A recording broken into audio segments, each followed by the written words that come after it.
بسم اللہ الرحمن الرحیم الف لام را، یہ اس سلسلے کی آخری آیت سورت ہے۔ اب الف لام را، 5 سورتیں الف لام را سے اور ایک سورت الف لام میم را۔ تلک آیات الکتاب و قرآن مبین، یہ اللہ کی آیات، اللہ کی کتاب کی آیات ہیں اور قرآن مبین کی آیات ہیں۔ ربما یود الذین کفروا لو کانوا مسلمین، ایک وقت آئے گا کہ وہ لوگ کہ جنہوں نے کفر کیا تھا حسرت کے ساتھ کہیں گے کاش کہ ہم اسلام لے آتے۔ وہ وقت آئے گا، ان کا کفر ان کے لیے حسرت بن جائے گا۔ ذرہم یاکلوا ویتمتعوا، اے نبی چھوڑیے ان کو، نظر انداز کر دیجئے، اپنی توجہ ان کی طرف سے ہٹا لیجئے، یہ کھا پی لیں، تمتع کر لیں، فائدہ اٹھا لیں، زمین کے اندر رہ کر جو کھانا پینا ہے، جو چرنا چگنا ہے کر لیں۔ وَيُلْهِهِمُ الْعَمَلُ، اور امیدیں ان کو غافل کیے رکھیں۔ یہ جو یلہہم العمل ہے، الہا یلہی الہاءً، غافل کر دینا۔ حدیث میں آتا ہے ما قل وکفا خیر مما کثر والہا، اگر کوئی شے کم ہے لیکن کفایت کر جائے، آپ کی ضرورت پوری ہو جائے، یہ اس سے کہیں بہتر ہے کہ زیادہ ہو اور وہ غافل کر دے۔ اگر زیادتی ہے، فراوانی ہے، رزق کی سر و سامان موجود ہے، ہر چیز، کوئی ضرورت کبھی اٹکتی نہیں، تو اللہ یاد نہیں آئے گا، اللہ سے غفلت ہو جائے گی۔ اس سے بہتر یہ ہے کہ ضرورت تو پوری ہو جائے، کسی کے سامنے دستے سوال دراز نہ کرنا پڑے، لیکن یہ ہے کہ اس سے زیادہ نہ ہو کہ تاکہ غفلت نہ ہو۔ ما قل وکفا خیر مما کثر والہا، الہاکم التکاثر، وہ صورت مبارکہ ذہن میں رکھیے۔ وَيُلْهِهِمُ الْعَمَلُ، طول عمل کہلاتا ہے، یہ انسان لمبے لمبے نقشے بناتا چلا جاتا ہے، میں یوں کروں گا، پھر ایسے کروں گا، پھر اس طرح کروں گا، پھر اس سے یہ کہ وہ کارخانہ بنا لوں گا، پھر ایک اور کارخانہ بنا لوں گا، یا یہ کہ اپنے پروفیشن کے اندر یہ کام کروں گا، اس طرح آگے بڑھوں گا، اسی میں مگن رہتا ہے، زندگی ختم ہو جاتی ہے۔ فَسَوْفَ يَعْلَمُونَ، تو ان قریب انہیں معلوم ہو جائے گا اور انہیں حقیقت جو ہے ان پر منکشف ہو جائے گی۔ وَمَا أَهْلَكْنَا مِنْ قَرْيَةٍ إِلَّا وَلَهَا کِتَابٌ معلوم، اور ہم نے کسی بھی بستی کو ہلاک نہیں کیا مگر یہ کہ اس کا وقت معین تھا، لکھا ہوا، اس سے پہلے وہ عذاب نہیں آیا۔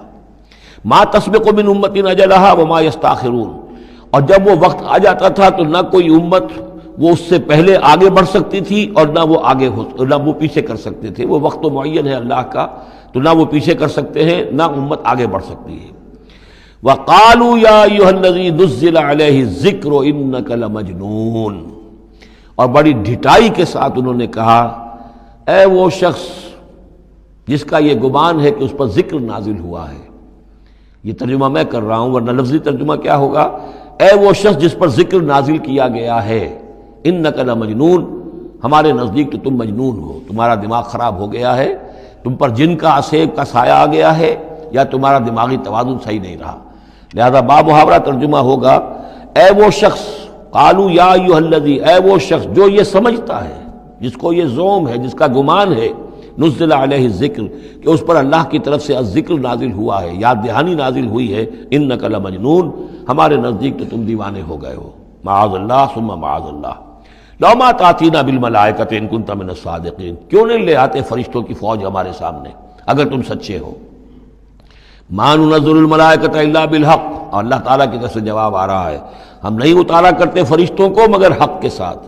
فرشتے تو آتے ہیں تو عذاب لے کر آتے ہیں، فیصلہ لے کر آتے ہیں۔ فرشتے آئے تھے حضرت لوط کی قوم کے اوپر اور سدوم اور عمورہ کی بستیوں پر عذاب لانے کے لیے آ گئے تھے، تو یہ فرشتوں کو بلانا چاہتے ہیں، اپنی شامت بلانا چاہتے ہیں۔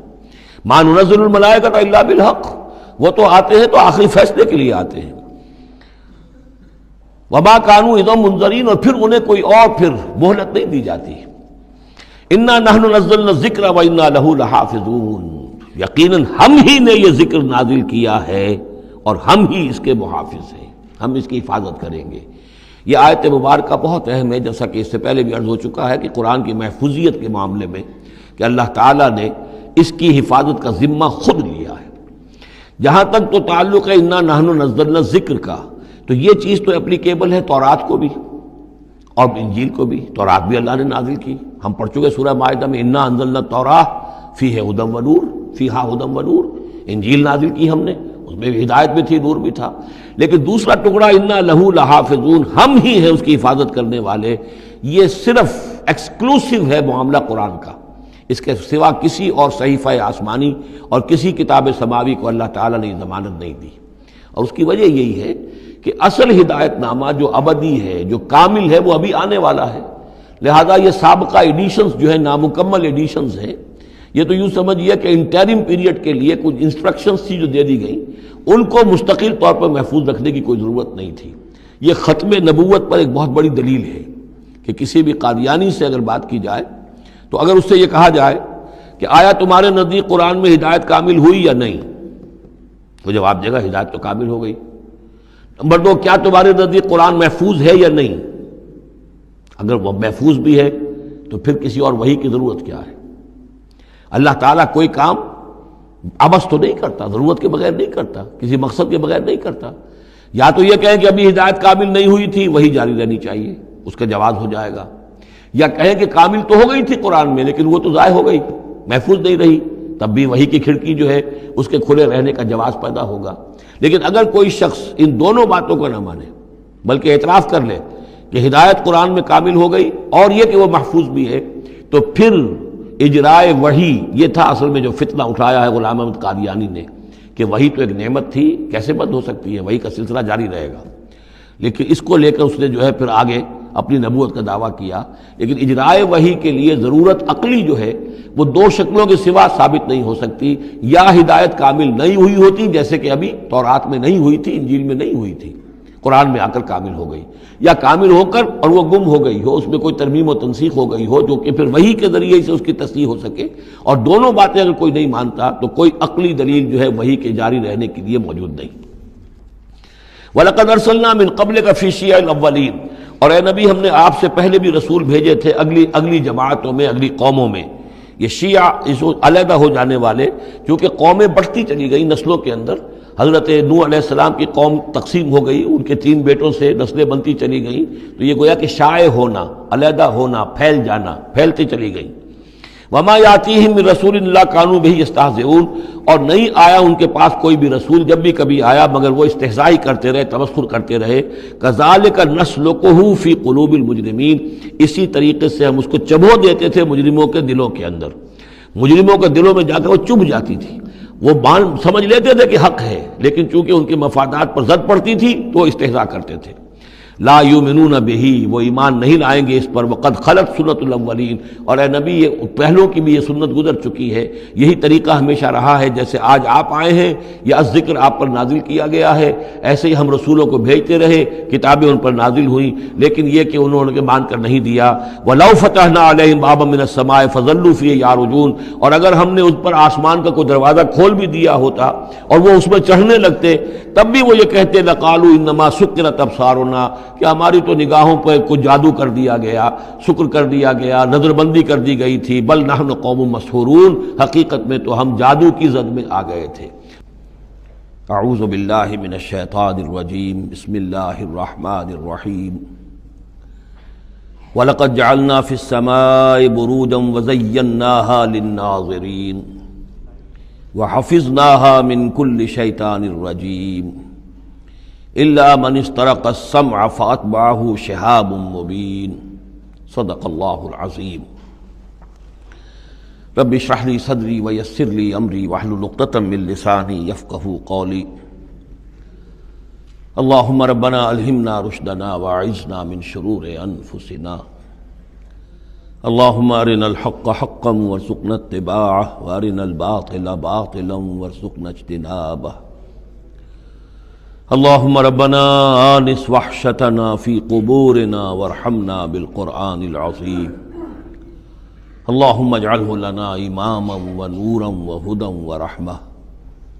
اللہم ذکرنا منہ ما نسینا وعلمنا منہ ما جہلنا وارزقنا تلاوتہ آناء اللیل وآناء النہار واجعلہ لنا حجتا یا رب العالمین، آمین۔ سورہ ہجر کے پہلے رکوع میں، جس کا ترجمہ ہم کر چکے ہیں، 2 مرتبہ قرآن حکیم کے لیے لفظ آیا ہے الذکر، اس کی طرف خصوصی توجہ کی ضرورت ہے۔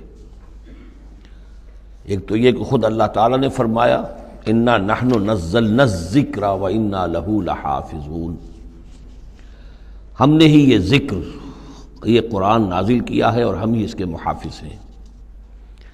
اور ایک مرتبہ آیا ہے کہ جو آپ کے مخالفین تھے اور جو استہزاء کر رہے تھے، انہوں نے مذاق اڑاتے ہوئے کہا یا ایھا الذی نزل علیہ الذکر انک لمجنون، اے وہ شخص کہ جس کا گمان ہے کہ اس پر الذکر نازل ہوا ہے، ہم تو سمجھتے ہیں کہ تمہارا دماغی توازن ٹھیک نہیں رہا، یا یہ کہ تم پر کسی آسیب کا سایہ آ گیا ہے۔ یہ مجنون کی وضاحت بھی سمجھ لیجئے، مجنون جن سے بھی بنا ہے۔ جن کہتے ہیں عربی زبان میں مخفی شے کو، اس لیے جنین کہلاتا ہے وہ بچہ جو ابھی رحم مادر میں ہے، جو نظر نہیں آتا، چھپا ہوا ہے، معلوم تو ہے کہ بچہ ہے، پیٹ میں ہے، لیکن یہ کہ جنین ہے، وہ ابھی وہ چھپا ہوا ہے۔ اسی سے لفظ جنت بنا ہے۔ جنت جو ہے زمین کا وہ ٹکڑا ہے جس پر خوب درخت ہوں، پودے ہوں، گھاس ہو، تو زمین چھپی ہوئی ہو، زمین ڈھکی ہوئی ہے، زمین جو ہے نمایاں نہیں ہے۔ جنت وہ ہے۔ جن علیہ اللیل کا آیا تھا کہ جب حضرت ابراہیم کا تذکرہ تھا، جب رات نے اس پر تاریکی کا پردہ طاری کر دیا تو گویا کہ ہر شے چھپ گئی۔ تو یہ جو جن کسی پر آ جانا، جس کو ہم کہتے ہیں اس پر کو آسیب کا سایہ ہو گیا ہے، تو مجنون کے معنی یہ بھی تھے۔ اور مجنون اس کو بھی کہتے تھے کہ جس کا دماغی توازن ٹھیک نہ رہا ہو۔ اور یہ بات خاص طور پر نوٹ کرنے کی ہے کہ یہ بات اصل میں حضور کے بارے میں بالکل ابتدائی دور میں کہی گئی تھی، اور اس کے کہنے والوں میں وہ لوگ بھی تھے کہ جو معاندانہ انداز میں نہیں بلکہ ہمدردانہ انداز میں کہہ رہے تھے۔ یعنی بالکل شروع میں جب حضور نے دعویٰ کیا نبوت کا اور فرمایا کہ اس طرح میں تھا وہاں غار حرا میں، اور وہاں فرشتہ آیا ہے، جبرائیل آیا ہے، تو بہت سے لوگوں کو گمان ہوا کہ معلوم ہوتا ہے کہ کوئی بدروح، کوئی آسیب کا سایہ ہو گیا ہے انہیں۔ تو اس حوالے سے اس میں صرف مخالفت ابھی نہیں تھی، بلکہ اس میں ان کے لیے واقعتاً ایک بالکل چونکہ نئی بات تھی، لہٰذا یہ کہنے کا معاملہ جو ہے اس پہلو سے بھی تھا کہ اچھے بھلے آدمی تھے، ہم سوچتے تھے کہ واقعی یہ کئی دن جا کے مراقبے کرتے ہیں، اب یہ رہتے ہیں وہاں غار میں اکیلے تنہا دن رات، تو کہیں کچھ ہو نہ جائے تو معلوم ہوتا کچھ ہو گیا ہے، تو کوئی نہ کوئی جنون کا عارضہ ہو گیا ہے یا جن کا سایہ ہو گیا ہے۔ تو اس لفظ کو بھی سمجھ لیجیے، اور جو بتانا تھا وہ یہ ہے کہ سورہ نون جو کہ بالکل ابتدائی دور میں نازل ہوئی ہے، جس کا نام سورہ قلم بھی ہے، 29ویں پارے کی دوسری سورت، اس میں بھی یہی بات جو ہے کہی گئی ہے۔ اسی کے حوالے سے میں آپ کو بتا رہا ہوں کہ یہ سورہ مبارکہ جو ہے بالکل ابتدائی دور کی صورتوں میں سے ہے، اسی مشابہت کی وجہ سے۔ قرآن مجید کا ذکر ہونا اس معنی میں ہے، کئی مرتبہ واضح کر چکا ہوں کہ قرآن کا فلسفہ یہ ہے کہ جو ایمانی حقائق ہیں، خاص طور پر اللہ کی ذات کا علم اور اس کی صفات کا علم، وہ روح انسانی کے اندر موجود ہے، بس صرف اس پر ظہور کا پردہ طاری ہو گیا۔ جیسے آپ کو کوئی چیز پہلے معلوم تھی، اب یاد نہیں رہی، معلوم تھی لیکن اب بھول گیا۔ بھولنے کا مطلب کیا ہے کہ وہ آپ کی یادداشت کے ذخیرے میں کہیں نیچی اتر گئی ہے۔ وہ حافظ خانہ جو ہے، ہر انسان کی میموری جو ہے، اب اس کے نہ معلوم کتنے تہہ خانے ہیں، ان میں کسی نچلے تہہ خانے میں جا کر چھپ گئی ہے، وہ آپ کے شعور کی سطح پر نہیں ہے۔ تو کوئی چیز جس کا اس سے تعلق ہو، وہ اگر سامنے آئے گی تو فوراً وہ چیز یاد آ جائے گی۔ ایک دوست سے سالہ سال ہو گئے ملاقات نہیں ہوئی، کبھی خیال بھی نہیں آیا، بھول گئے آپ اس کو، لیکن اچانک کبھی اس نے کوئی رومال آپ کو دیا تھا، کوئی قلم دیا تھا، آپ نے ٹرنک میں رکھا ہوا تھا، ٹرنک کھولا، وہ قلم یا رومال دکھائی دیا، فوراً دوست یاد آ گیا۔ تو یہ قلم یا یہ رومال جو ہے یہ آیت ہے، یہ نشانی ہے، اس نشانی سے آپ کو ایک بھولی بسری بات یاد آ گئی۔ اسی طرح یہ آیات آفاقیہ، آیات انفسیہ، آیات قرآنیہ، یہ آیات ہیں، نشانیاں ہیں یاد دلانے کے لیے، تاکہ اللہ یاد آ جائے۔ حقیقت میں اللہ تعالیٰ کا علم اور اللہ کی معرفت سوئی ہوئی ڈورمنٹ پوزیشن میں، ڈورمنٹ کنڈیشن میں ہماری روح میں موجود ہے۔ تو الذکر، دی ریممبرنس یا دی ریمائنڈنگ، یہ اصل میں وہ چیزیں کہ جو روح انسانی کے اندر موجود ہیں، لیکن جن پر ظہور کے اور نسیان کے پردے پڑ گئے ہیں، ان پردوں کو ہٹا کر تازہ کرنا۔ وَلَقَدْ جَعَلْنَا فِي السَّمَاءِ بُرُوجًا، اور ہم نے آسمان میں برج بنائے۔ یہ بھی ابھی ہم نہیں کہہ سکتے کہ ان کی اصل حقیقت کیا ہے، یہ بھی آیات متشابہات میں سے شمار ہوں گے۔ وَزَيَّنَّاهَا لِلنَّاظِرِينَ، اور ہم نے اسے مزین کر دیا ہے آسمان کو اور برجوں کو دیکھنے والوں کے لیے، جو بھی ستارے نظر آتے ہیں، کیا رنگا رنگ نقشہ آسمان پر نظر آتا ہے۔ وَحَفِظْنَاهَا مِنْ كُلِّ شَيْطَانٍ رَجِيمٍ، البتہ اب یہ وہ بات ہے جو ایمان بالغیب کے حوالے سے ہمیں ماننی ہوگی کہ ان ستاروں کا ایک کام یہ بھی ہے کہ اللہ تعالیٰ نے ان کو گویا کہ پہرے کی جگہیں بنایا ہے. ہم نے حفاظت کی ہے ان کی ہر شیطان رجیم سے. جو بھی شیطان مردود ہے اس کی طرف سے حفاظت کا یہ سارا سامان ہے کہ جو آسمانوں میں کیا گیا ہے. اب اس کے لیے آج میں چاہتا ہوں کہ وہ بات آپ سمجھ لیں اچھی طرح کہ جیسے آپ آگے آ بھی جائے گا کہ انسانوں کی تخلیق جو ہے وہ تو یوں سمجھیے اس کائنات کے تخلیق کے اعتبار سے بڑی ریسنٹ شے ہے، بڑی ماضی قریب کی بات ہے. انسانوں سے بہت پہلے جنات پیدا کیے گئے تھے، جنات سے بہت پہلے ملائکہ پیدا کیے گئے تھے، اور انسانوں کی ارواح بھی اسی دور میں پیدا کی گئیں جبکہ یہ ملائکہ پیدا کیے گئے تھے.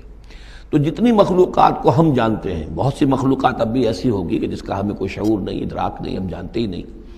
جیسے ابھی ہمیں ریسنٹلی معلوم ہوا وائرس بھی کسی بلا کا نام ہے، اس سے کچھ پہلے ہمیں معلوم ہوا بیکٹیریا بھی کسی چیز کو کہتے ہیں، ورنہ یہ کہ ان چیزوں کا کوئی علم ہمیں نہیں تھا. ابھی پتہ نہیں اور کیا کیا چیزیں ہیں کہ جو ظہور میں آنے والی ہیں. لیکن جو چیزیں بھی آج تک ہم جانتے ہیں ان میں یوں سمجھیے کہ جن ہستیوں میں خود شعوری ہے، سیلف کانشسنس، وہ 3 مخلوقات ہیں صرف: ملائکہ، جنات اور انسان. باقی جو حیوانات ہیں زمین کے اوپر، چاہے وہ بر کے ہیں یا بحر کے ہیں یا ہوا کے ہیں، فضا کے ہیں، پرندے ہوں یا زمین پر چلنے والے خشکی کے جانور ہوں یا دریا میں اور سمندر کے اندر جو بھی حیوانات ہیں، مچھلیاں ہیں یا اور جاندار ہیں، ان سب میں شعور تو ہے، خود شعوری نہیں ہے. البتہ یہ کہ ترتیب یہی ہے کہ پہلے جنات پیدا کیے گئے اور وہ چونکہ آگ سے پیدا کیے گئے تھے تو ان کے اندر پوٹینشیل جو قوت ہے وہ ہم انسانوں کے مقابلے میں بہت زیادہ ہے، اور ان کی رسائی اس کائنات میں بہت دور تک ہے. مثلا میرا یہ گمان ہے، باقی چیزیں تو میں خاص وثوق سے کہہ رہا ہوں، لیکن میرا گمان یہ ہے کہ جو سولر سسٹم ہے، چونکہ ہماری اس پوری جو ہماری یہ فیملی ہے، یہ خاندان ہے، جو یہ سولر سسٹم ہے، سورج کا کنبہ کہلاتا ہے، تو اس کا جو منبع سرچشمہ ہے وہ سورج ہے. اور معلوم ہوتا ہے کہ اسی کی آگ سے اور اسی کی لپٹ سے اور جنات کی تخلیق ہوئی ہے. تو یہ جنات، سولر سسٹم پورا کا پورا جو ہے وہ جنات کے دائرے میں داخل ہے، وہ اس میں آ جا سکتے ہیں. اس کے لیے انہیں کسی راکٹ کی ضرورت نہیں، کسی مشین کی ضرورت نہیں، کسی ذرائع کی ضرورت نہیں، بلکہ اس کی استعداد ان کے اندر موجود ہے. یہ پھر اپنی اس استعداد سے فائدہ اٹھا کر اس سے آگے جب ملائکہ کے ذریعے سے کچھ احکام اترتے ہیں، آسمان سے اللہ تعالیٰ کی کوئی تدبیر ہے، ملائکہ کے حوالے کیے گئے ہیں، تو یہ پھر ان سے کچھ چیزیں اچکنے کی کوشش کرتے ہیں تاکہ وہ جا کر انسانوں میں سے جو وہ عامل لوگ ہیں، کاہن لوگ ہیں، ان کو جا کے ان کو کچھ بتا دیں کہ اب یہ ہونے والا ہے. اس لیے کہ ملائے اعلیٰ میں فیصلہ ہو گیا، اللہ تعالیٰ کے ہاں ایک چیز کی تدبیر جو ہے وہ طے ہو گئی. اب اللہ تعالیٰ نے فرشتوں کے حوالے کیا ایگزیکیوشن کے لیے. ایسے ہی ہے جیسے کہ پریزیڈنٹ ہاؤس سے تو ایک حکم جو ہے وہ جاری ہو گیا، اب اس کا اجرا ہوا ہے، اب کوئی ٹائپ کرے گا، ٹائپ کر کے اسے ڈسپیچ کرے گا، وہ پھر کسی جگہ پر پہنچے گا، پہنچتے وقت لگے گا. اگر وہ جو ٹائپسٹ ہے جس نے ٹائپ کیا ہے وہ ٹیلی فون کرتے کہ صاحب اب یہ حکم آنے والا ہے، وہ تو آ جائے گا، تو ظاہر بات ہے وہ حکم تو پہنچ گیا اس کو، اور اس کے حوالے سے وہ جس شخص کو اس نے یہ خبر دے دی ہے وہ اپنی دکان چمکا سکتا ہے کہ دیکھیے مجھے پہلے سے معلوم تھا کہ یہ حکم آنے والا ہے. تو اس کائناتی حکومت کے اندر یہ سلسلہ ہے جس کے لیے کہ پھر اللہ تعالیٰ نے اس سولر سسٹم سے آگے کی جو بھی یونیورس ہے اس میں، یہ میرا گمان ہے جو میں عرض کر رہا ہوں، اللہ عالم، اس میں ان جنات کو آگے بڑھنے سے روکنے کے لیے ان ستاروں کے اندر وہ میزائلز نصب کر رکھے ہیں کہ جب بھی کوئی جنات میں سے ادھر آگے ٹریس پاس کرنے کی کوشش کرتا ہے تو اس پر وہ میزائل پھینکا جاتا ہے جس کو ہم شہاب ثاقب کہتے ہیں. یہ ہے پورا نظام کہ جو یہاں ہمارے سامنے آ رہا ہے. تو اس کی یہ حقیقت بہت حد تک تو یوں سمجھیے کہ ایمان بالغیب، کل من عند ربنا، ہمارے رب کے طرف سے ہے، ہم اس پر ایمان رکھتے ہیں. لیکن اب کسی نہ کسی حد تک یہ چیزیں جو ہے، جو بھی ہماری سائنٹیفک اب جو ارتقاء ہو رہا ہے، ترقی ہو رہی ہے، اس کے ساتھ کسی نہ کسی درجے میں کورابوریشن ہو جاتی ہے. وَحَفِظْنَاهَا مِنْ كُلِّ شَيْطَانٍ رَجِيمٍ، اور ہم نے حفاظت کر لی ہے ان آسمانوں کی ان شیاطین سے کہ جو مردود ہیں. إِلَّا مَنِ اسْتَرَقَ السَّمْعَ، سوائے اس کے کہ جو کوئی چرا کے لے بھاگا. مطلب یہ کہ فرشتہ نازل ہو رہا ہے اور فرشتے کے ساتھ احکام بھی ہیں، چونکہ یہ وہ نوری ہے، یہ ناری ہے، نور اور نار کے درمیان فاصلہ بہت تھوڑا ہے، بہت قرب ہے، لہذا اس کی بدولت اسی وجہ سے یہ جن تھا جو تھا عزازیل، لیکن فرشتوں کے ساتھ اس کا اٹھنا بیٹھنا تھا، انہی میں شامل تھا. اسی لیے ان کی جو آپس میں جو ان کا قرب ہے اس کی وجہ سے فرشتوں سے کوئی اچک لیتے ہیں. الا من استرق السمع، اگر کسی نے کوئی چیز سن لی اور سن کر وہ بھاگا، فاتبعہ شہاب مبین، تو اس کے پیچھے اس کا پیچھا کرتا ہے ایک انگارہ چمکتا ہوا. یہ مثائلز ہیں کہ جو اللہ تعالیٰ نے نصب کیے ہوئے ہیں. والارض مددناہا، اور زمین کو ہم نے پھیلا دیا جیسے بستر پھیلایا جاتا ہے. والقینا فیہا رواسیا، اور اس میں ہم نے لنگر ڈال دیے. یہ پہاڑ جو ہیں قرآن مجید بار بار کہتا ہے کہ زمین کا جو اسٹیبلائزنگ ایفیکٹ ہے ان پہاڑوں کا زمین کی حرکت کے دوران. فَأَنبَتْنَا فِيهَا مِن كُلِّ شَيْءٍ مَوْزُونٍ، اور اس میں ہم نے اگا دی ہر شے جو کہ بہت ہی اندازے سے ہے. یعنی یہ کہ جو بھی کوئی ایک شے بھی اگر ایک حد سے آگے بڑھ جائے تو وہ باقی ساری چیزوں کو ختم کر دے گی. بعض ایسی مچھلیاں ہیں کہ اگر ان کی جو ریپروڈکٹیو صلاحیت ہے، جتنے ان کے انڈے ہوتے ہیں وہ سب انڈے جو ہیں وہ مچھلیاں بن جائیں تو چند ہی سال کے اندر یہ زمین جو ہے اس سے کئی گنا حجم جو ہے وہ ایک مچھلی کی اولاد سے اور ایک مچھلی کی نسل سے وجود میں آ جائے گا.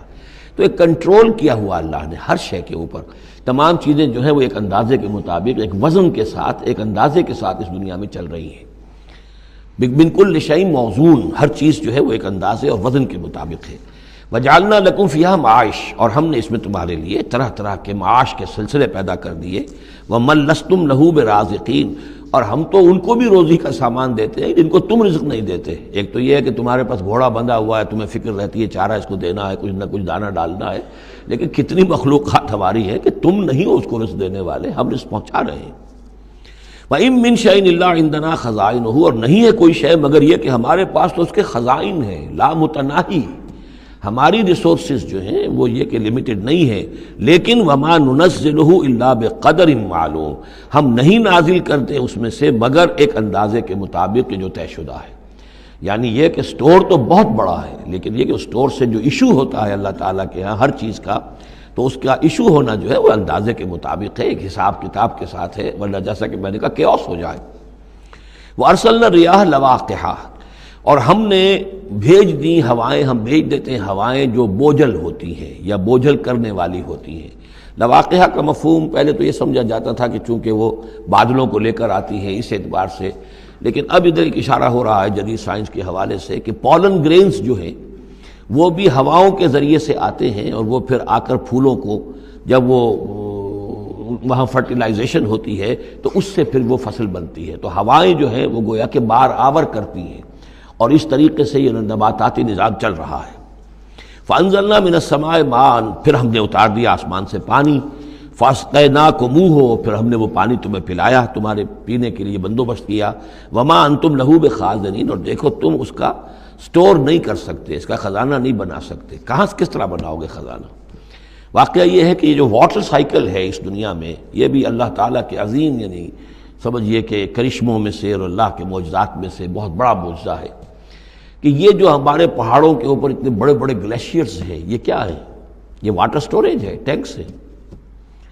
یہیں سے تو پانی ہے جو آ رہا ہے نیچے، وہ پگھل رہا ہے سب دھوپ سے، اور پھر وہ ندی نالوں سے ہو کے دریاؤں میں آیا، اور دریاؤں سے ہوتا ہوا زیر زمین سوتوں میں سے بھی گزر رہا ہے. وہ آپ نے کہیں پمپ سے نکال لیا، کہیں کنواں کھود لیا، پھر وہ پانی سارا کا سارا سمندروں کے اندر پہنچ گیا، ڈرین ہو گیا، پھر سمندر سے اب یہاں پر وہ ہو رہا ہے کہ دھوپ کی تمادت سے اب اس کی وہ بخارات بن رہے ہیں، اور وہ بخارات اوپر جا رہے ہیں، پھر وہ واپس جا رہا ہے. پھر وہ جو اوور ہیڈ ٹینکس ہیں وہ پھر جو ہے ریپلینش ہو رہے ہیں، وہ ساری جو کمی ہو گئی تھی پھر نئی برف پڑ گئی ہے، نیا سٹور. یہ جو نظام ہے اللہ کا، اور یہ واٹر سائیکل سے ہی زندگی قائم ہے. مبدأ حیات پانی ہے. مادہ تخلیق حیوانات کا، جو اس دنیا کے حیوانات ہیں ان کا مادہ تخلیق مٹی ہے.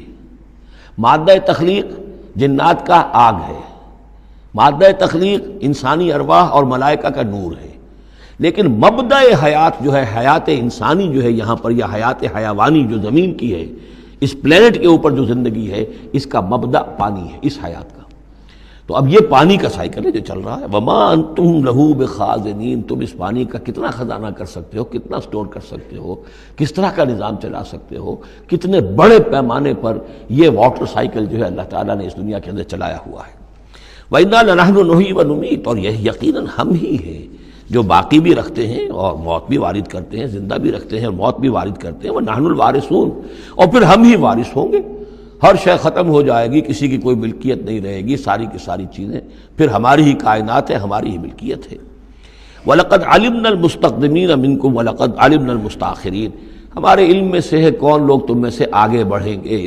اب دیکھیے چونکہ ابتدائی زمانے کی صورت ہے یہ، اب کون لوگ ہوں گے جو آگے بڑھ کر قرآن کو سینے سے لگائیں گے، کون لوگ ہوں گے جو محمد کی دعوت پر لبیک کہیں گے، یعنی جو ہم پڑھ چکے ہیں سورہ توبہ میں، السابقون الاولون من المہاجرین والانصار والذین اتبعوہم باحسان، یہ کون لوگ ہوں گے ہمیں معلوم ہے، ہم تو پہلے سے جانتے ہیں کہ ابو بکر ایک لمحے کی دیر نہیں لگائے گا، ہمیں معلوم ہے کہ عثمان کو ایک کچھ زیادہ وقت نہیں لگے گا، ہمیں معلوم ہے کہ ابو بکر کی تبلیغ سے یہ طلحہ اور زبیر اور عبد الرحمن ابن عوف اور سعید ابن زید اور یہ سب لوگ جو ہیں ایمان لے آئیں گے، اور ہمیں یہ بھی معلوم ہے کون پیچھے رہ جائے گا، وہ بھی ہمیں معلوم ہے۔